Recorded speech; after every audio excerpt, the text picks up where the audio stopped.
Hello friends, this is Devarchana Raut, lecturer in computer science.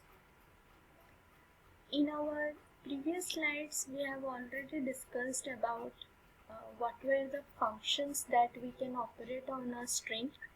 In our current slide, we will be discussing a very important topic, that is pattern matching algorithm. The pattern is the process, or we can say the pattern matching algorithm is the process of a character searchable in a text, or a pattern searchable in a text. When we do pattern matching, we are not exactly searching for a particular string, but we are searching for a contiguous combination of characters, that is, or we can say it as a pattern. We are searching for a pattern which may be the substring of a string. If it is a substring of a string, so we are getting that pattern in the text, or if it is not a substring of a string, then we will be not finding that pattern in the text. The pattern matching is the problem of deciding whether the given string pattern, which is denoted as P, either it appears in a string text, for example T, or not. So we can say pattern matching algorithm is a problem which decides if a pattern P appears in a string text T or not. In this, the length of the pattern P does not or never exceed the string length of the text string. If we already know that pattern is the substring of the string, so here we can decide that the length of the pattern will never exceed the entire string, or the length of the pattern or the length of the substring will never exceed the string itself. So that is why we get modular of P is less than equal to modular of text T.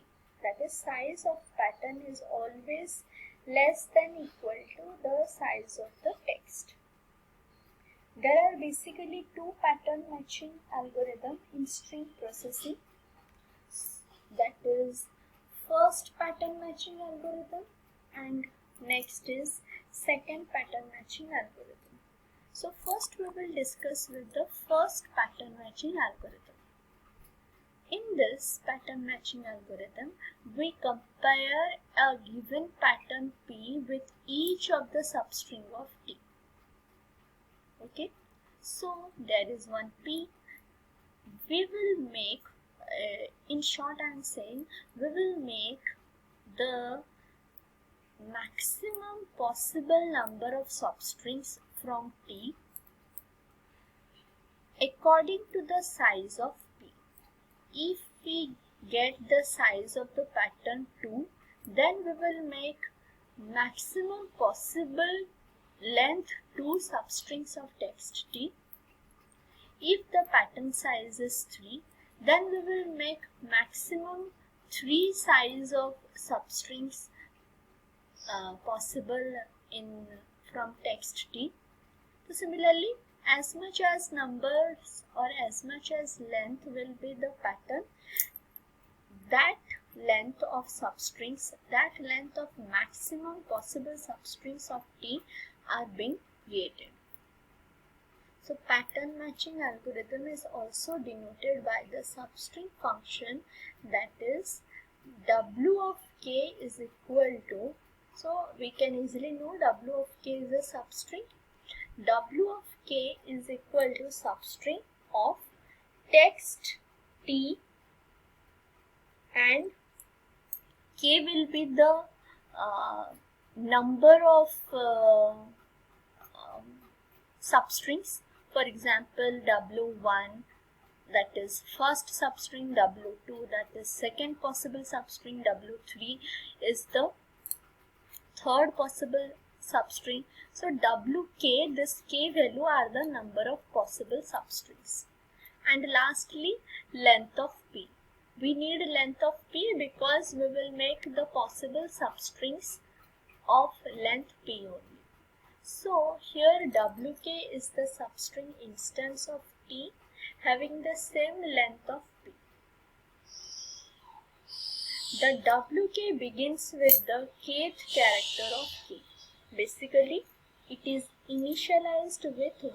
So we always start the wk as w1. If all the characters, so after making all possible substrings, if all the characters are same, that if all the characters of w1 are matching with the pattern, then pattern will be equal to w1, and we can say that p really or the pattern really appears in the text. So the index, after this, when we get the pattern in the text, we will put on index function. Index of text t of pattern p is equal to 1. So we all know in indexing, when we get the pattern in the text, it will return the value of the position of the pattern. So perhaps this 1 is the position of the pattern in the text t. If we don't get the match of the pattern and the instance, then it will move to w2. Okay, if w1 matches, it will give the index value as the position of the string. But if it does not match, obviously it will move forward, it will go for checking w2.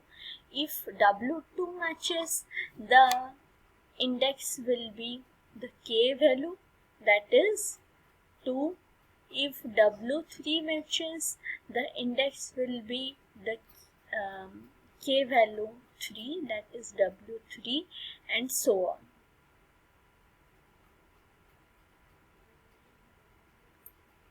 If w2 is not matching the pattern, similarly it will move on and check for w3, w4, w5, up to which there is maximum possible substring made. So how does this process stop? The process stops in the following conditions. Either at the first point, either we will find a match p with some substring wk, either it may be w1, w2 or w3, anything. So the p, we will be confirmed that p is appearing in the text and it is denoted as the kth value. If we get the pattern in w1, that means the pattern is present at the position 1. If we get the pattern in w10, that is the pattern is present in the location 10 of the text. So if we find the pattern in substring wk, so p appears in the text index k, index text of pattern, and the output is k. We compared all the wk's with the pattern p, and finally, for example, we resulted with no match. Hence, p does not appear in the text, we are confirmed if after comparing all the substrings of the text. If p is not been found in the text, then we are confirmed that there is no match of pattern and the pattern in the text. Hence, p does not appear in the text and we get the indexed output as 0. So, if the text is present, we get the location of the pattern in the text. If the text is not present, we get the result 0. It will return value 0. So here we can see how to find the maximum value of substring. For example, there is a length of a string or the text is of some particular length. So in that length, what will be the maximum amount of substrings that we can find? So for that, the formula is max is equal to length of the text minus length of the pattern plus 1. So the maximum is defined as the number of elements that can be inputted in the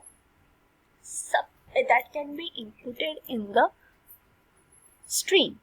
So this max is found out by the length of the text minus the length of the pattern plus 1. So we can say max is equal to t minus p plus 1. So we will be discussing in our next slides this algorithm, that how this pattern matching algorithm works, or first pattern matching algorithm works. The pattern P and T are the strings with length S and R in the algorithm respectively and are sorted as array with one character per element. So this is our entire string. After that, how we are going to see the pattern matching algorithm, that will be discussed in our next slides. Thank you.